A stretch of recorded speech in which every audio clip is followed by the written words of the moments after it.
ইলাহা ইল্লাল্লাহ লা ইলাহা রে কত সুন্দর মদিনা কেমনে যাব জানি না রে কত সুন্দর মদিনা কেমনে যাব জানি না রে দয়া করো দয়াল আল্লাহ দয়া করো দয়াল আল্লাহ নসিব করো মদিনা লা ইলাহা ইল্লাল্লাহ লা ইলাহা রে মা নামাজে রোজা চাইরো না মা বাবাকে ভুইলো না রে নামাজে রোজা চাইরো না মা বাবাকে ভুইলো না রে জান্নাতবাসী হইতে চাইলে জান্নাতবাসী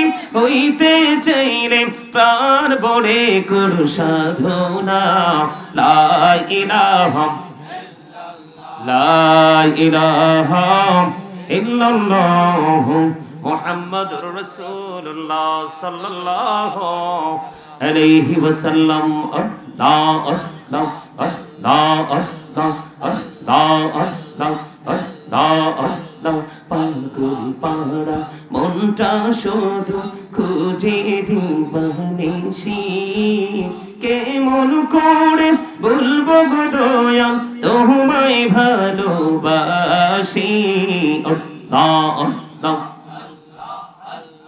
আল্লাহ আল্লাহ আল্লাহ আল্লাহ এই নামেতে এত মধু এই নামেতে এত মধু জাহানিনি তো আগের দয়া জাহানিনি তো আগে যতই জপি নামটি তোমার যতই জপি নামটি তোমার ততই মধুর লাগে দয়া ততই মধুর লাগে আল্লাহ আল্লাহ আল্লাহ আল্লাহ মাশাআল্লাহ আল্লাহ আল্লাহ আল্লাহ আল্লাহ আল্লাহ এলাহ দো রিহি আর মাঝে এলাহ দো রিহি আর মাঝে কিসের করো খেলা পিছের দিকে চাইয়া দেখো পিছের দিকে চাইয়া দেখো ডুবে যায় তোর বেলা রে আল্লাহ আল্লাহ আল্লাহুম্মা সাল্লি আলা মাশাআল্লাহ মাওলানা মুহাম্মদ ওয়া আলা আলি সাইয়্যিদিনা মাওলানা মুহাম্মদ কোথায় আছো প্রাণীর নবীজি আমাদেরকে ছাড়িয়া কোথায় আছেন প্রাণীর নবীজি আমাদেরকে ছাড়িয়া আপনি বিনে কি লাভ হবে এই ধরাতে বাঁচিয়া আল্লাহুম্মা সাল্লি আলা মহব্বতে মাওলানা মুহাম্মদ ওয়া আলা আলি মহব্বতে মহব্বতে প্রাণ খুলে লালা মুহাম্মদ মোরা সবাই গুনাহগার গো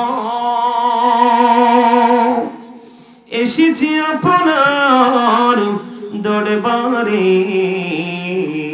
যার সিলাই সৃষ্টি করছেন মাফ করেন তার খাতিরে আল্লাহুম্মা সাল্লি আলা মাওলানা মুহাম্মদ ওয়া আলা আলি মাওলানা মুহাম্মদ বান্দায় আছে বন্দিগি নাই বদহালাতে জিন্দেগি গোনায় গোনায় জীবন গেল আখিরাতের উপায় কি আল্লাহুম্মা সাল্লি আলা মাওলানা মুহাম্মদ ওয়া আলা আলি সাইয়্যিদিনা মুহাম্মাদ লা ইলাহা ইল্লাল্লাহ লা ইলাহা ইল্লাল্লাহ লা ইলাহা ইল্লাল্লাহ কত সুন্দর মদিনা কেমনে যাব জানি না রে কত সুন্দর মদিনা কেমনে যাব জানি না রে দয়া করো দয়াল আল্লাহ দয়া করো দয়াল আল্লাহ নসিব করো মদিনা লা ইলাহা ইল্লাল্লাহ লা ইলাহা ইল্লাল্লাহ মা নামাজে রোজা চাইরো না মা বাবাকে ভুইলো না রে নামাজে রোজা চাইরো না মা বাবাকে ভুইলো না রে জান্নাতবাসী হইতে চাইলে জান্নাতবাসী হইতে চাইলে প্রাণ বড়ে করো সাধনা লা ইলাহা লা ইলাহা ইল্লাল্লাহ মুহাম্মাদুর রাসূলুল্লাহ সাল্লাল্লাহু আলাইহি ওয়াসাল্লাম আল্লাহ আল্লাহ আল্লাহ আল্লাহ আল্লাহ আল্লাহ আল্লাহ আল্লাহ পাগল পাড়া মনটা শুধু খুঁজে দিবানিশি কেমন করে বলবো গো দয়াল তোমায় ভালোবাসি আল্লাহ আল্লাহ আল্লাহ আল্লাহ আল্লাহ আল্লাহ এই নামেতে এত মধু এই নামেতে এত মধু জাহানিনি তো আগের দয়া জাহানিনি তো আগে যতই জপি নামটি তোমার যতই জপি নামটি তোমার ততই মধুর লাগে দয়াল ততই মধুর লাগে আল্লাহ আল্লাহ আল্লাহ আল্লাহ মাশাআল্লাহ আল্লাহ আল্লাহ আল্লাহ আল্লাহ আল্লাহ এলাহ দো রিহি আর মাঝে এলাহ দো রিহি আর মাঝে কিসের করো খেলা পিছের দিকে চাইয়া দেখো পিছের দিকে চাইয়া দেখো ডুবে যায় তোর বেলা রে আল্লাহ আল্লাহ লা ইলাহা ইল্লাল্লাহ মুহাম্মাদুর রাসূলুল্লাহ সাল্লাল্লাহু আলাইহি ওয়াসাল্লাম। উপস্থিত সম্মানিত ওলামায়ে কেরাম, আমন্ত্রিত অতিথিবৃন্দ, দাড়িপাকা আমার মুরব্বী বাবারা, যুবক ভাইয়েরা, পর্দার অন্তরালে রয়েছেন আমার মা বোনেরা, বিশেষ করে আজকে গিলাতলী গণকবরস্থান কমিটি ও যুব সমাজের উদ্যোগে 13তম বার্ষিক ওয়াজ ও দোয়ার মাহফিলের আয়োজন করা হয়েছে। যারা টাকা দিয়ে, পয়সা দিয়ে, অর্থ দিয়ে, বুদ্ধি দিয়ে, শ্রম দিয়ে, সার্বিক সহযোগিতার মাধ্যমে এবং জান্নাতের বাগানে উপস্থিতির মাধ্যমে আজকে যারা জান্নাতের বাগানকে সৌন্দর্যমণ্ডিত করেছেন, সকলের প্রতি আমার আন্তরিক সালাম। আসসালামু আলাইকুম ওয়া রাহমাতুল্লাহি ওয়া বারাকাতুহু। আমরা আল্লাহ রাব্বুল আলামিনের দরবারে লক্ষ কোটি শুকরিয়া জ্ঞাপন করছি যে মহান রব্বুল আলামিন আজকে আমাদেরকে এই গিলাতলী গ্রাম থেকে অন্য সকল মানুষের মধ্যখান থেকে বাছাই করে আল্লাহ আমাদেরকে জান্নাতের বাগানে আসার বসার তৌফিক দিয়েছেন এবং আল্লাহর হাবিবের শানে কয়েক মর্তবা দরুদ ও সালাম এবং আল্লাহর জিকির করার তৌফিক আল্লাহ আমাদেরকে দিয়েছেন। সেই শুকরিয়া তার সকলে একবার করুন আলহামদুলিল্লাহ। সম্মানিত উপস্থিতি, আবারও বলছি, বেশি সময় আলোচনা করব না, অল্প সময়ের মধ্যে যে দুটো বিষয় নিয়ে আলোচনা করব। তবে আপনাদের কাছে আমি একটা জিনিস চাইবো, মনোযোগ এবং ধৈর্য। দয়া করে কি কথা বলবেন না, আল্লাহ আমাদের সবাইকে আদবের সাথে বসার এবং আলোচনা শোনার তৌফিক দান করুন, সকলে বলুন আমিন। সম্মানিত উপস্থিতি, আমি পবিত্র কালামে হাকিম থেকে চমৎকার একটা আয়াত তেলাওয়াত করেছি। আল্লাহ বলেছেন, ইয়া আইয়ুহাল্লাযীনা আমানু কু আনফুসাকুম ওয়া আহলিকুম নার। আল্লাহ রাব্বুল আলামিন বলেছেন, O believers, save yourself and your families from the fire. আল্লাহ ইবাদতকে ডেকে বলেছেন, তুমি জাহান্নাম থেকে বাঁচো এবং তুমি তোমার আহালকেও জাহান্নাম থেকে বাঁচাও। সুবহানাল্লাহ। মানে আল্লাহ রাব্বুল আলামিন মুমিনকে বলেছেন, আল্লাহ কিন্তু বেঈমান কাফের মুশরিক কোন মুনাফিককে বলেনি। আল্লাহ বলেছেন, ইয়া আইয়ুহাল্লাযীনা আমানু। আল্লাহ ঈমানদারদেরকে বিন করে বলেছেন, তুমি জাহান্নাম থেকে বাঁচো এবং তোমার পরিবারকে আহালকেও জাহান্নাম থেকে বাঁচাও। আল্লাহ আমাদেরকে বাঁচার এবং বাঁচাবার তৌফিক যেন দান করে, সেই শিক্ষা যেন আমরা অর্জন করতে পারি। আল্লাহ যেন আমাদেরকে সেই তৌফিক দান করে, সকলে বলুন আমিন। বন্ধুরা আমার, আমি শুরুতেই আজকে যে বিষয়টা দেওয়া হয়েছে, সর্বপ্রথম পিতামাতা নিয়ে আলোচনা করতে চাই। কারণ বর্তমান সময়ে পৃথিবীতে সবচেয়ে বেশি, বিশেষ করে পৃথিবীর অন্যান্য দেশ তো ব্যতিক্রমী ধর্মের মানুষ, কিন্তু বিশেষ করে আমাদের বাংলাদেশের ম্যাক্সিমাম মা বাবা এই সন্তান বড় হওয়ার পরে, বিয়ে দেওয়ার পরে কিন্তু মা বাবার কষ্টের আর সীমা থাকে না। এর মধ্যে সবচেয়ে বেশি কষ্ট যারা দেয় তারা হলো সমাজের শিক্ষিত মানুষ, এডুকেটেড পারসন। কথা বলে না কেন? বাবা মাকে কিন্তু কোনো রিক্সা চালক, কোনো ভ্যান চালক, কোনো অটো চালক, কখনোই কোনো নিম্ন শ্রেণী এবং দিনমজুর মানুষ কখনোই বাবা মাকে বৃদ্ধাশ্রমে পাঠায় না। এই সমাজে ক্যারেক্টারলেস রিচ মেন যারা আছে, তার মানে চরিত্রহীন ধনী মানুষ, এই সমস্ত মানুষগুলোই কিন্তু তাদের বাবা মাকে বৃদ্ধাশ্রমে পাঠায়। জোরে জোরে বলেন নাউজুবিল্লাহ, আরো জোরে বলেন নাউজুবিল্লাহ। কেন পাঠাবেন আপনি বাবা মাকে? কেন পাঠাবেন? বাবা মাকে ভালোবাসা ফরজ, তাদেরকে কষ্ট দেওয়া হারাম।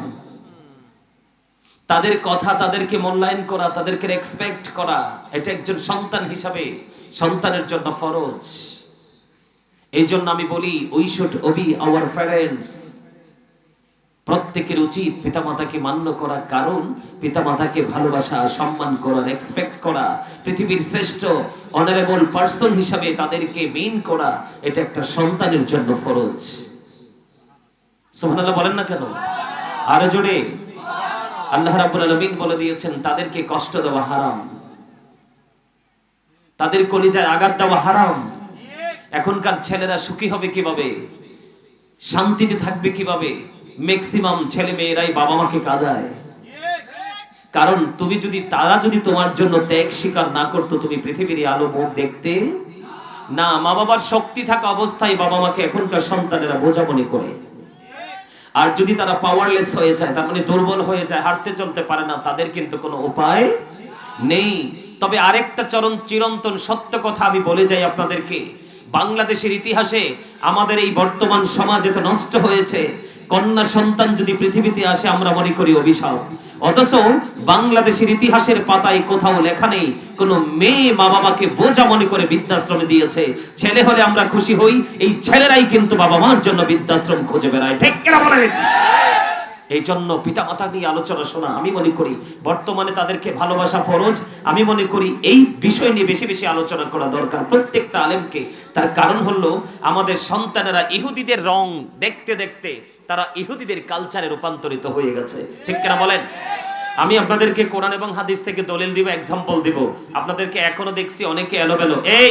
এই যে আপনারা দুইজন কিন্তু সেই সময় থেকে দুজন কথা বলতেছেন, যেমনি হাসতেছেন তেমনি উচ্চ আওয়াজে কথা বলতেছেন। আপনাদের কাজ না, আমি দেখছি ওনাদেরকে।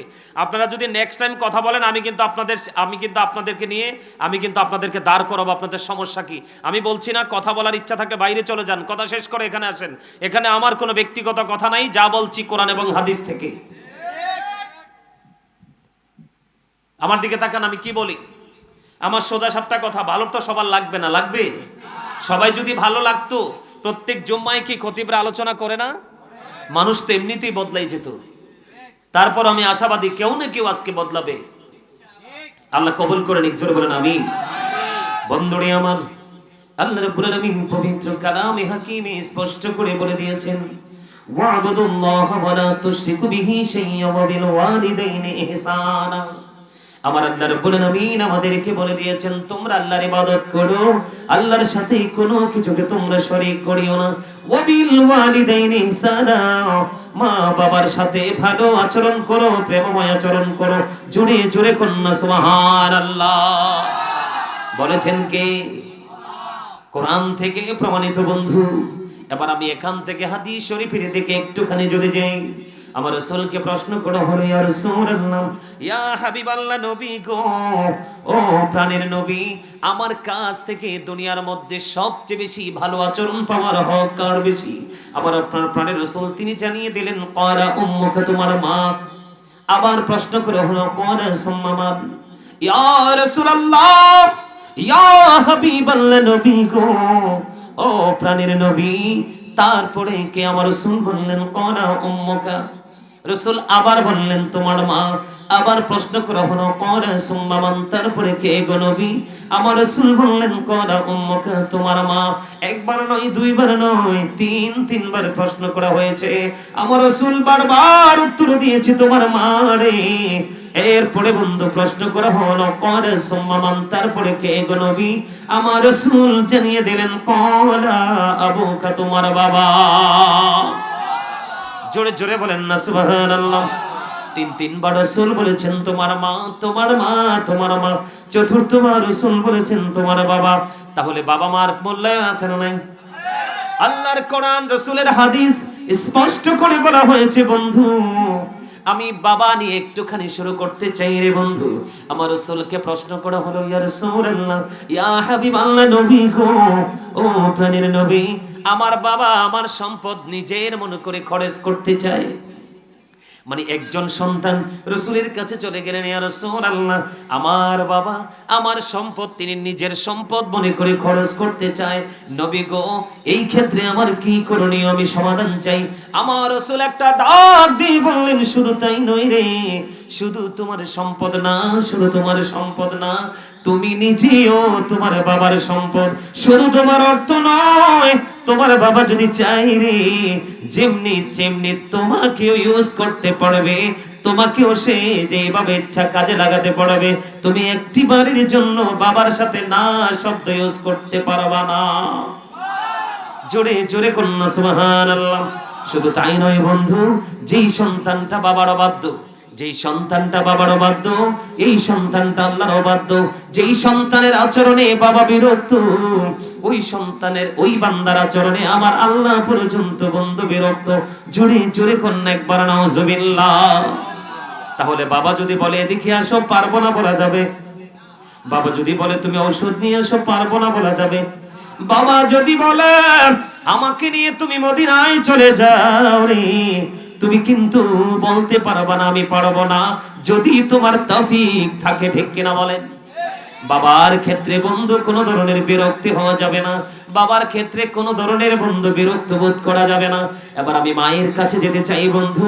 মা একটা সন্তানের জন্য জীবনে এত বেশি অন্যায়, এত বেশি জুলুম, এত বেশি নির্যাতন, এত বেশি কষ্ট সহ্য করে রে, পৃথিবীতে মায়ের মতো ধৈর্যশীল আর কেউ নাই। কথা বলেন না কেন? ভুল বললাম? যার মা নাই রে, সে বুঝে তার পৃথিবীগত শূন্য। যার বাবা নাই, সারাদিন তুমি রাস্তায় রাস্তায় ঘোরো, পৃথিবীর কেউ তোমাকে ডেকে ঘরে নেবে না, তুমি কেমন আছো বলবে না। ও বন্ধু, এই জন্য বাবাকে ভালোবাসা ফরজ। তাদেরকে কষ্ট দিও না, তাদেরকে কষ্ট দেওয়া বন্ধু টোটালি হারাম। তুমি যদি সারা জীবন যদি তুমি নামাজ পড়ো, সারা জীবন যদি তুমি দান সাদাকা করো, সারা জীবন যদি তুমি আল্লাহর সন্তুষ্টির জন্য কাজ করে যাও, কিন্তু তোমার বাবা মার সাথে সম্পর্ক ভালো না, তুমি কখনোই আল্লাহর নিয়ামত প্রাপ্ত বান্দা হতে পারবে না। কারণ paradise of the child under the feet of the mother, মায়ের পায়ের নিচে সন্তানের জান্নাত। ইন্নাল জান্নাতা তাহতা আকদামিল উম্মাহাতিকুম। জোরে জোরে বলুন একবার আল্লাহু আকবার। মা বাবার সাথে ভালো সম্পর্ক রাখার দরকার আছে না নাই? এ রাখা কি ফরজ? কেন কথা বলেন? ফরজ। আর যদি কষ্ট দেওয়া বাধ্য হয়, এটা কি? জোরে বলেন না। এটা টোটাল হারাম। আওয়াজ দিয়ে বলেন, এটা কি? আজকে থেকে এই শব্দ দুইটা মনে রাখবেন তো। নাইলে ওয়াজ দিয়া কোনো লাভ নাই। এই যে এত টাকা খরচ করেন, আজকে আপনাদের বিরিয়ানি অনেক মজা হয়েছে, এত মজার বিরিয়ানি করে মানুষকে খাইয়ে কোনো লাভ নাই। ও বন্ধু, নামাজ হলো জান্নাতের চাবি। খেয়াল করেন, ফেয়ার ইজ দ্য কি টু প্যারাডাইস। নামাজ হলো জান্নাতের চাবি। খেয়াল করেন, নামাজ কি? জান্নাতের চাবি। যেই জান্নাতের জন্য আপনি চাবি তৈরি করলেন নামাজের মাধ্যমে, ওই জান্নাত যদি হয় মায়ের পায়ের নিচে রে, ওই জান্নাতকে আপনাকে খুঁজে বের করতে হবে, ঠিক কিনা বলে? অন্যথায় আপনি বন্ধু চাবি নিয়ে করবেন, যদি দরজা না পান তালা পাবেন না, তালা না পাইলে চাবির কোনো প্রয়োজন নেই। এটা জাস্ট এক্সাম্পল দিলাম বোঝাবার জন্য বন্ধু। এই জন্য আমি আপনাদেরকে বলে দিতে চাই, মা বাবা এত বড় নিয়ামত, তুমি মায়ের চেহারার দিকে মায়ার নজরে একটা বার তাকাও। তাকিয়ে তাকিয়ে মনে মনে চিন্তা করো, হায় আফসোস মালিক, আমার মায়ের চেহারাটা কেমন জানি শুকিয়ে গেছে, আমার মাটা কেমন জানি কালো হয়ে গেছে, আমার মা কি হয়েছে মালিক আমি জানি না। আজকে এক বেলা বা দুই বেলা, একবার বা দুইবার, একদিন বা দুই দিন ভালো করে মা খাবার খায় না গো। এমন কথা চিন্তা করে তুমি মায়ের চেহারার দিকে তাকিয়ে তোমার মায়া লেগে গেল। আমার নবীজি জানিয়ে দিলেন, এমনি ভাবে একটা বার যদি মা জননীর ওই চেহারার দিকে তাকাও রে, তোমার আমল নামায় একটা হজের সওয়াব দেওয়া হয়।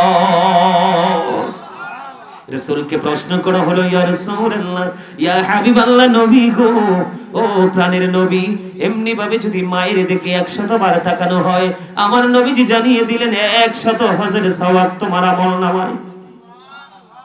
সুবহানাল্লাহ বলবেন না? আরো জোরে বলেন না? আরে ভাই, আপনি তো হজে যেতে পারছেন না, আল্লাহ আপনাকে সেই সামর্থ্য দেয় নাই, টাকা পয়সা নাই, আপনি মা বাবার সাথে ভালো সম্পর্ক রাখেন, প্রেমের সম্পর্ক রাখেন, আপনার জান্নাত সুনিশ্চিত।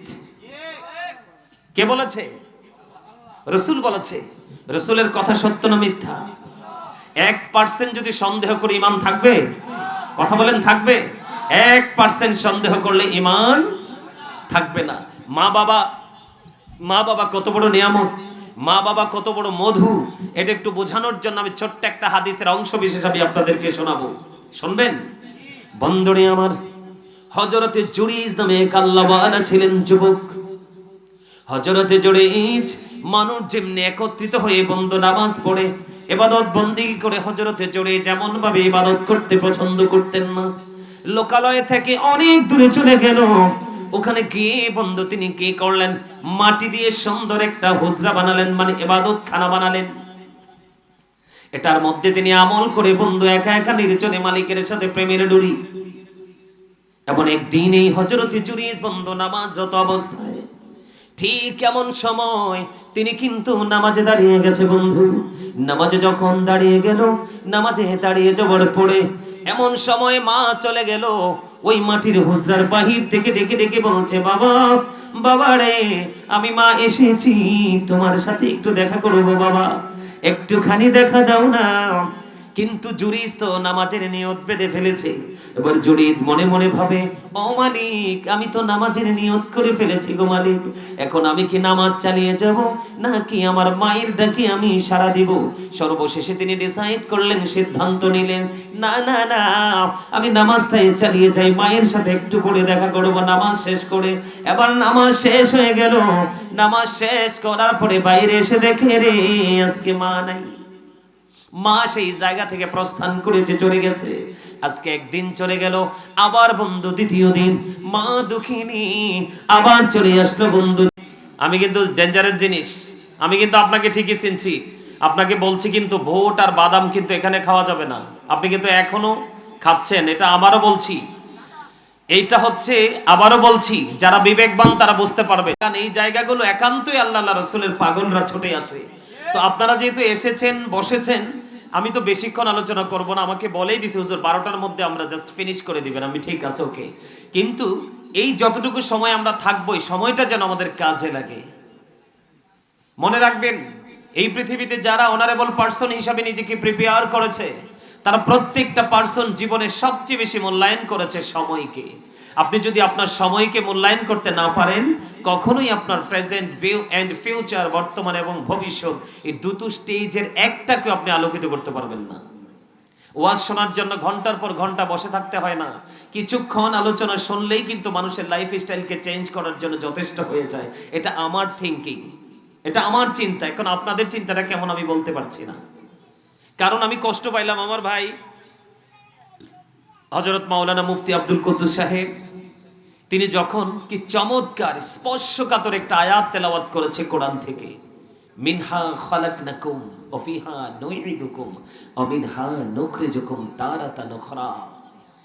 এই যে আয়াত, এটা হচ্ছে মুমিনের কাছে কতটা, মানে মুমিনের হৃদয়কে কতটা নাড়িয়ে দেওয়ার জন্য ভূমিকা রাখে আপনি কল্পনা করতে পারবেন না। আপনাকে যেখান থেকে উৎপত্তি সেখানেই আবার আপনাকে কি করা হবে, স্থানান্তর করা হবে, আবার সেখান থেকে আপনাকে ফিউচারে আবার আপনাকে ওঠানো হবে। কতটা মানে কি বলবো, কতটা মানে কি বলবো, মানে বলার ভাষা না, এটার কতটা ভয়ঙ্কর কথা। আপনি কবরবাসীর স্মরণে কবরকে পাশে রেখে আজকে এই প্রোগ্রামে আপনি অ্যাটেন্ড করেছেন, কিন্তু এই কবর সম্পর্কে যদি আপনি ইনস্ট্রাকশন নিতে না পারেন, তাহলে আপনি এখানে বসে লাভ কি? এত টাকা খরচ করে তো সুন্দর বাগান সাজিয়ে লাভ কি? লাভ নাই তো। সম্মানিত উপস্থিতি, আমি আজকে দুটো বিষয় নিয়ে আলোচনা করব এই অল্প সময়ের মধ্যে, তো অনেক লং করা যাবে না। আমি আপনার টপিকস আকারে আপনাদেরকে আলোচনা শোনাবো। আমাকে বিষয় দেওয়া হয়েছে দুইটা। কয়টা? একটা হলো প্যারেন্টস, পিতামাতা, আর একটা হলো ফিউচার, কবর। আমি এই দুটো অপশন নিয়ে আজকে আলোচনা করব। তো আবারও বলছি আপনাদেরকে, এখানে আজকে যদি আপনি মনোযোগ দিয়ে বসতে পারেন, আমি আপনাদের অন্যায়টা যদি আপনাদের সামনে তুলে ধরি, অনেকে রাগ করবেন, কারণ রাসূল বলেছেন আল হাক্কু মুররুন, হক কথা তিতা। কিন্তু আল্লাহ বলেছেন যদিও তিতা হয়, সে দ্য রাইট থিং, অকুলু কাওলান সাদীদা। রাসূল বলেছেন তিতা হলেও সত্যটাই বলো। আপনারা তো আজকে মাহফিলে আসছেন, জান্নাতের বাগানে আসছেন, কিন্তু আপনারা আপনাদের ড্রেস চেঞ্জ করতে পারেন নাই। অত্যন্ত লজ্জাজনক বিষয়। আপনি কিন্তু বাজারে যাওয়ার সময় কিন্তু আপনি আপনার পোশাকটা চেঞ্জ করেন, কিন্তু আজকে আপনি জান্নাতের বাগানে এসেছেন। কোথায়?